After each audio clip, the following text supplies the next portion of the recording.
Assalamualaikum warahmatullahi wabarakatuh. Perkenalkan, nama saya Abdul Ghani dengan NIM 1581911. Di sini akan menjelaskan mengenai ujian akhir semester SA 4101 Pengelolaan Sumber Daya Air Berkelanjutan. Pertama, untuk soal bagian B, ditanyakan untuk skema saluran kawasan Gede Bage. Jadi untuk sketsa secara garis besarnya terlihat bahwa eh, pada kawasan ini memiliki saluran drainase yang kecil dan untuk di bagian selatannya terdapat kolam retensi yang dimana itu untuk menampung debit air yang berlebih. Lalu kemudian dari kolam retensi itu dipompa melalui sungai dan nantinya disalurkan ke gorong-gorong.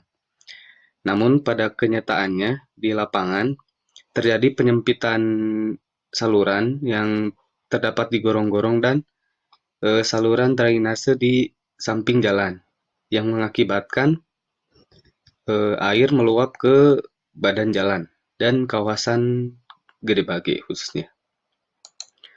Lalu untuk tahapan solusi yang bisa dilaksanakan, yang pertama itu mencari data kejadian banjir yang sudah terjadi, lalu melakukan survei lapangan mengenai keadaan existing yang ada, lalu mengumpulkan data DEM dan data hujan, di mana ini digunakan untuk melakukan pemodelan banjir menggunakan aplikasi seperti HECRAS. Lalu mencari alternatif solusi dari hasil pemodelan, lalu memberikan alternatif solusi dari hasil pemodelan kepada pihak yang berwenang dalam penerapan solusi seperti komunitas dan pemerintahan. Setelah didapat solusi, dapat dilakukan sosialisasi dan edukasi kepada masyarakat mengenai solusi yang dilakukan. Lalu setelah didapat solusi, dapat dilaksanakan konstruksi alternatif dari solusi tersebut. Setelah dilakukan konstruksi, dilakukan sosialisasi dan edukasi kepada masyarakat dan komunitas mengenai operasi dan pemeliharaan terhadap bangunan yang sudah dibangun, seperti saluran dan lain sebagainya. Nah, untuk estimasi waktu yang diperlukan, banjir sampah Gede Bage ini merupakan permasalahan dengan akar masalah yang sangat kompleks, mulai dari kondisi existing, pengelolaan sampah, hingga kondisi iklim. Banjir yang terjadi juga merupakan dampak akibat perubahan tata guna lahan yang terjadi baik di daerah hulu maupun daerah Gede Bage itu sendiri, di mana yang semula merupakan daerah hijau kini berubah menjadi daerah padat pemukiman. Hal ini berdampak terhadap besarnya debit yang dihasilkan ketika terjadi hujan. Selain itu, masalah utama dari banjir ini adalah pengolahan sampah yang kurang baik, di mana sampah masih banyak menumpuk di berbagai titik, seperti di kawasan pasar dan saluran drainasenya. Sampah ini menyumpat saluran pembuangan. Jadi, estimasi waktu yang diperlukan dalam penanganan permasalahan banjir ini memerlukan waktu sekitar 10-15 tahun, mengingat normalisasi saluran daerah hulu das hingga kebijakan akan pengolahan sampah memerlukan waktu dalam pelaksanaan dan evaluasinya. Lalu masuk ke perbedaan banjir sampah di Gede Bage dan banjir bandang Cicahem. Jadi untuk banjir sampah di Gede Bage ini terjadi akibat penyumbatan saluran pembuangan akibat sampah. Pada saat hujan besar terjadi, debit air yang besar seharusnya dapat mengalir melalui saluran yang ada. Namun kenyataannya, saluran tersebut terdapat tumpukan sampah yang mengakibatkan kapasitas saluran pembuangan berkurang dan tidak dapat mengalirkan debit banjir. Lalu untuk masalah banjir bandang Cicahem ini, singkatnya, banjir bandang Cicahem ini terjadi akibat saluran yang tidak dapat menampung debit banjir. Akibatnya, air meluap ke kawasan Cicahem. Saluran yang terdapat pada kawasan tersebut terbilang kecil dan tidak memiliki tanggul penahan banjir, yang berakibat air masuk ke kawasan Cicahem. Debit air yang besar juga diakibatkan oleh alih fungsi lahan yang berada di bagian Bandung Utara. Lalu selanjutnya, masuk ke formulasi permasalahan real untuk banjir sampah di Gede Bage. Ada beberapa aspek yang menjadi permasalahan utama. Yang pertama, pengelolaan sampah. Jadi pengelolaan sampah ini masih terpaku dengan satu pihak pengelola, serta tidak dilakukan penyortiran terlebih dahulu yang mengakibatkan pengelolaan sampah sulit dilakukan dengan baik. Lalu yang kedua, sistem drainase lokal atau kawasan. Jadi untuk saluran yang terdapat di kawasan Gede Bage ini mengalami pendangkalan akibat sedimen dan tambah yang menyebabkan kapasitas saluran menjadi berkurang. Lalu sistem kolam retensi. Banyaknya sampah yang masuk ke kolam retensi mengakibatkan malfungsi terhadap pompa, sehingga operasi kolam retensi tidak berjalan dengan baik. Lalu untuk perilaku pedagang ini, jadi para pedagang sibuk dengan mencari keuntungan pribadi, dan tidak adanya pengolahan sampah yang dilakukan sebelum dikumpulkan ke TPS. Lalu untuk manajemen organisasi pasar dan pihak terkait ini, kurangnya sumber daya manusia yang mampu dan kompatibel akan isu sampah ini. Bukan hanya untuk sampah, aspek sumber daya air dan kemasyarakatan juga menjadi salah satu penghalang dalam menciptakan solusi yang ada. Jadi sumber daya manusia ini sangat diperlukan dalam menjalankan solusi yang telah dirancang oleh pihak-pihak yang berwenang gitu. Jadi kesimpulannya, permasalahan banjir Gede Bage ini merupakan masalah dengan faktor penyebab yang saling beririsan. Kompleksnya faktor penyebab yang ada menyulitkan kita dalam menyelesaikan permasalahan ini. Penyelesaian yang dilakukan harus menyeluruh dikarenakan jika hanya dilakukan spasial, maka permasalahan banjir Gede Bage tidak akan menemukan titik terang. Lalu dari permasalahan ini dibuat kebijakan dan penentuan prioritas. Jadi saya menentukan kriteria dalam penentuan alternatif solusi. Yang pertama, tumbuhnya ekonomi, lalu keadilan sosial, lalu pengembangan karakter, lalu kebersihan lingkungan, pengurangan genangan, biaya konstruksi, dan lama pengerjaan.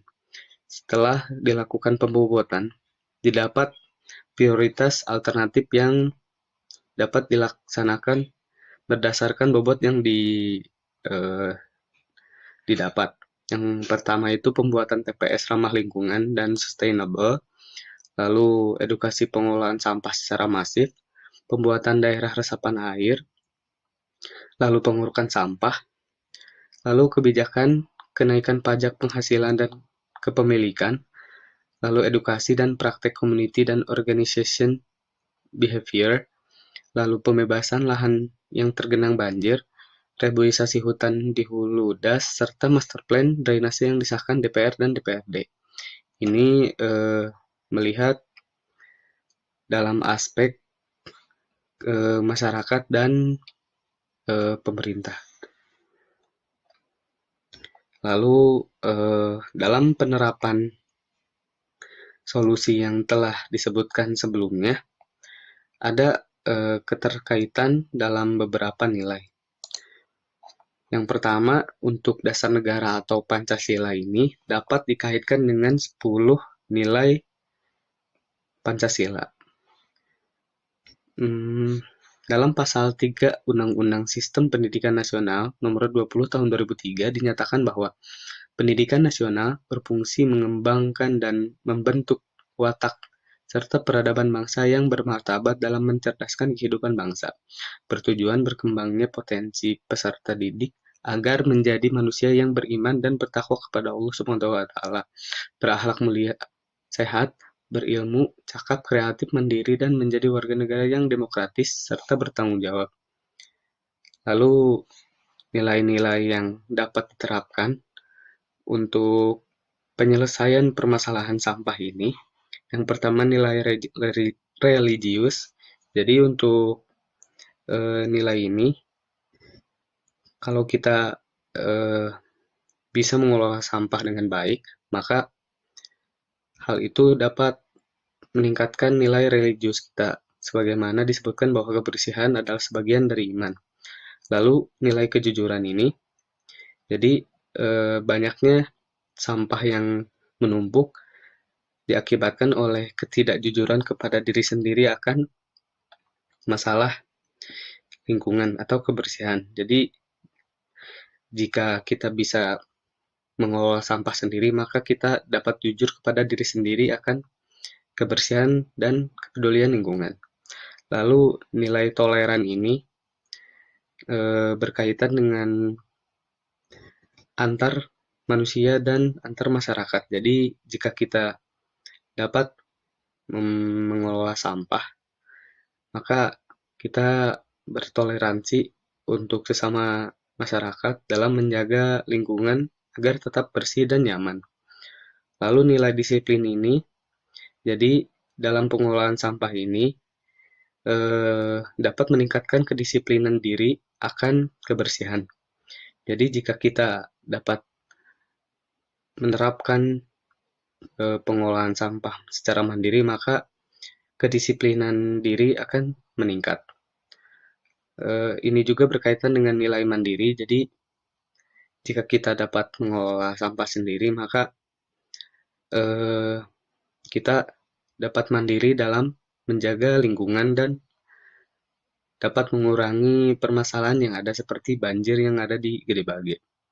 Lalu nilai demokratis ini berkaitan dengan kebangsaan kita, yaitu negara Republik Indonesia. Jadi dikarenakan kita negara berkembang, jika kita bisa melakukan pengolahan sampah secara mandiri, maka negara Indonesia ini akan lebih maju. Selanjutnya rasa ingin tahu ini tuh lebih ke bagaimana dalam dampak dari kita dapat menjaga lingkungan dengan cara mengolah sampah. Jadi secara tidak langsung, rasa ingin tahu kita akan terpantik dari kebiasaan-kebiasaan kecil seperti mengolah sampah sendiri. Lalu nilai semangat kebangsaan ini sama dengan demokratis. Jadi dalam pengolahan sampah ini kita dapat meningkatkan semangat kebangsaan agar negara Indonesia ini dapat mandiri akan pengolahan sampah dan lingkungan menjadi lebih baik. Lalu untuk peduli lingkungan dan peduli sosial ini, jadi kita dalam hidup bernegara dan berbangsa tidak hanya berdiri sendiri. Jadi untuk pengolahan sampah mandiri ini dapat meningkatkan kepedulian terhadap lingkungan dan terhadap sosial. Lalu selain dengan nilai-nilai dari dasar negara atau Pancasila ini dapat dikaitkan dengan pendidikan karakter, di mana sebagian besar dalam implementasinya hal ini dapat dimulai dari KBM di kelas. Nah, untuk kegiatan belajar mengajar di kelas ini dapat berdampak di kegiatan keseharian di rumah. Hal ini jadi dasar untuk para penerus bangsa agar karakter yang tumbuh pada siswa-siswa di sekolah ini dapat melahirkan karakter-karakter yang telah disebutkan dari nilai-nilai sebelumnya, seperti religius dan sebagainya. Nah, perilaku berkarakter ini beririsan dari beberapa aspek seperti olah pikir, olah hati, olah rasa, dan karsa, serta olahraga. Serta untuk pendidikan karakter ini lahir dari nilai-nilai luhur seperti yang telah disebutkan sebelumnya. Eh, Pendidikan karakter ini tidak hanya dititik beratkan di KBM di kelas, melainkan eh, pendidikan di rumah dengan orang-orang terdekat seperti orang tua dan saudaranya. Jadi saya berharap untuk masyarakat, terutama warga Indonesia ini dapat memberikan pendidikan karakter kepada penerus-penerus bangsa agar Indonesia lebih baik ke depannya. Lalu, untuk solusi struktural, ini mengikuti kaidah Typical Analytical Framework for Water Resources Studies. Jadi, solusi struktural seperti pembangunan saluran, pembangunan kolam retensi, lalu juga pengerukan, normalisasi, ini sebaiknya berjalan berdasarkan skema yang berada di slide belakang agar didapat hasil yang lebih maksimal dan dapat sustainable. Jadi ada beberapa langkah yang harus ditempuh. Nah ini tuh lebih menitik beratkan kepada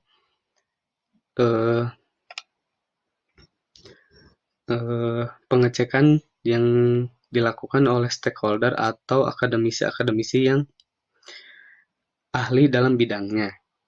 Jadi dapat meminimalisir kesalahan akibat solusi yang telah dihasilkan.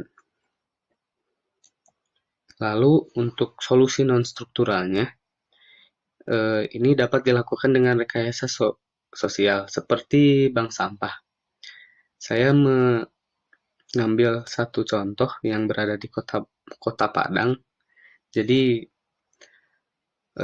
untuk masalah yang ada yaitu kecenderungan masyarakat masih menjadikan sampah sebagai limbah yang harus disingkirkan sejauh mungkin dari keberadaannya di lingkungan yang membuat TPA menjadi salah satu muara dari aktivitas produksi sampah.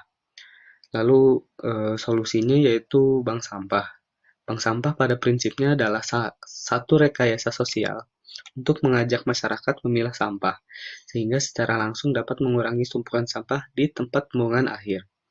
Nah, bank sampah itu merupakan suatu upaya pemberdayaan masyarakat di lingkungan terkecil atau RT, hingga ke tingkat kelurahan dalam memanfaatkan sampah menjadi produk yang bernilai ekonomis. Struktur manajemennya juga berasal dari masyarakat sekitar. Bank sampah akan mengganti sampah anorganik milik masyarakat yang telah dipilah dengan nilai berkisar antara Rp6.000 sampai Rp8.000 per kilogram untuk sampah kualitas bagus. Lalu Rp4.000 sampai Rp6.000 per kilogram untuk sampah kualitas sedang. Lalu untuk kualitas rendah akan dihargai dengan harga Rp4.000 per kilogram. Pemerintah Kota Padang juga memberikan pelatihan pengolahan sampah anorganik kepada masyarakat agar menjadi produk bernilai ekonomis dengan prinsip 3R, reuse, reduce, recycle. Sedangkan untuk sampah organik akan diolah warga masyarakat menjadi pupuk kompos. Pemerintah juga tengah mengupayakan kerjasama dengan perusahaan retail yang ada di Padang untuk memanfaatkan hasil produksi olahan sampah anorganik itu, seperti memanfaatkan produk olahan bank sampah sebagai souvenir atau kantong barang belanjaan. Selain itu, pemerintah juga bekerjasama dengan Dinas Pendidikan Kota Padang untuk terus mengembangkan bank sampah hingga ke seluruh sekolah yang ada di daerah tersebut. Lanjut ke sirkular ekonomi. Nah, prinsip ini tuh menitik beratkan kepada efisiensi dan pengurangan limbah yang diakibatkan dari produksi suatu suatu produk di terutama di industri. Jadi eh, untuk eh, produksi sistem produksi konvensional biasanya dimulai dari masuknya material atau supply, lalu didesain dan diolah, lalu didistribusikan kepada konsumen. Setelah itu produk hasil olahan dan hasil pemakaian konsumen dibuang begitu saja, dan itu menyebabkan penumpukan limbah. Nah, untuk circular economy ini, jadi di beberapa tahapan dari eh, produksi konvensional ini dapat dilakukan beberapa usaha dalam mengurangi emisi dan limbah, seperti sebelum material masuk dilakukan desain dan pengolahan di industri, itu dapat digunakan reduce atau replace pada material yang digunakan agar lebih ramah lingkungan. Lalu untuk limbah yang dihasilkan dari hasil penggunaan konsumen itu dapat digunakan eh, menjadi material ulang dalam produksi, atau juga dapat dijadikan eh, digunakan kembali digunakan kembali oleh konsumen tersebut. Jadi circular economy ini menjadikan limbah menjadi nilai nilai suatu barang dengan nilai ekonomis tertentu, seperti yang dilakukan dalam solusi bank sampah sebelumnya. Lalu untuk aspek political will ini, jadi political will ini adalah suatu kebijakan yang mendukung terselenggaranya suatu program tertentu, di mana hasil yang dirasakan tidak harus secara instan, atau dalam arti lain, tahapan yang dilalui ada beberapa langkah, sehingga masyarakat sudah siap dalam kebiasaan baru yang sudah dirancang atau program awal itu sendiri. Permasalahan sampah ini memiliki akar masalah, yaitu dalam pengolahannya. Maka, dengan prinsip political will, ini dapat dimulai dengan memberdayakan pihak swasta agar sampah tidak harus selalu diarahkan ke tempat pembuangan akhir. Seperti halnya memberdayakan BUMDes dalam angkutan transportasi sampah yang mengangkut sampah dari rumah warga. Hal ini dapat membuat warga terbiasa dalam memilah sampah agar pengangkutannya dapat dilaksanakan dengan mudah. Ini juga berkaitan dengan rekayasa sosial sebelumnya. Lalu dapat diikuti dengan kebijakan baru seperti kewajiban setiap toko untuk memiliki tempat sampah sendiri dan kebijakan jika ada pelanggaran. Hal ini bermaksud agar masyarakat terbiasa dengan pemilahan sampah yang baik dan benar. Dalam political will ini dapat juga dibuat untuk jangka panjangnya, pemerintah dapat menggunakan kekuasaannya dalam pengadaan insinerator sebagai metode penanganan sampah seperti halnya Jepang dan Singapura. Hal ini menitik beratkan kepada kebijakan dan kewenangan akan pemerintah setempat untuk membuat masyarakatnya memiliki kebiasaan baru dalam pengolahan sampah. Untuk contoh sekarang. Nah, ada beberapa masukan untuk Undang-Undang Sumber Daya Air Nomor 17 Tahun 2019. Jadi Undang-Undang Nomor 17 Tahun 2019 tentang sumber daya air ini terdiri dari 16 bab dan 79 pasal. Namun karena undang-undang ini merupakan produk dari manusia, jadi tidak tidak luput dari kesalahan dan kekurangan. Jadi undang-undang sumber daya air yang yang baru ini belum menyelesaikan persoalan-persoalan mendasar seperti cara pemenuhan kebutuhan pokok sehari-hari masyarakat yang merupakan bagian dari hak asasi air. Undang-undang hanya menyebutkan bahwa kebutuhan ini dipenuhi melalui sistem penyediaan air minum yang diatur lebih lanjut dalam peraturan pemerintah. Padahal, prinsip dasar seperti ketidakmampuan seseorang membayar biaya pelayanan air tidak menghilangkan hak asasi air orang tersebut. Seharusnya dinyatakan secara tegas dalam undang-undang. Terkait hak guna air pemilik lahan tersebut, eh, terkait hak guna pemilik lahan tidak diatur lebih lanjut, sehingga tanpa pengawasan yang ketat, pemilik lahan yang memiliki sumber air melimpah dapat menyalahgunakan sumber air miliknya untuk kepentingan komersial. Tanpa pengaturan lebih lanjut mengenai hak guna air, pemilik undang-undang sumber daya air yang baru belum menyelesaikan persoalan-persoalan mendasar. Seperti yang telah disebutkan sebelumnya. Lalu, lebih lanjutnya, undang-undang ini tidak mengatur mengenai batasan penggunaan sumber daya air, sehingga masyarakat tetap membuka peluang eksploitasi sumber daya air oleh berbagai pihak. Penggunaan sumber daya air oleh berbagai sektor berpotensi menimbulkan konflik.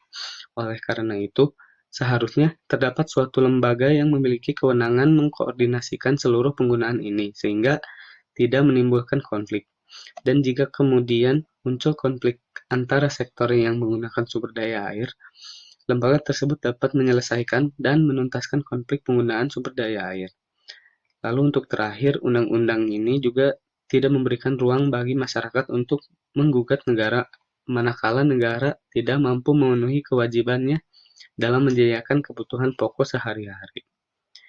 Namun hal ini juga dapat salah karena saya sendiri tidak memiliki kapabilitas dalam masalah hukum, jadi untuk salahnya mohon dimaafkan.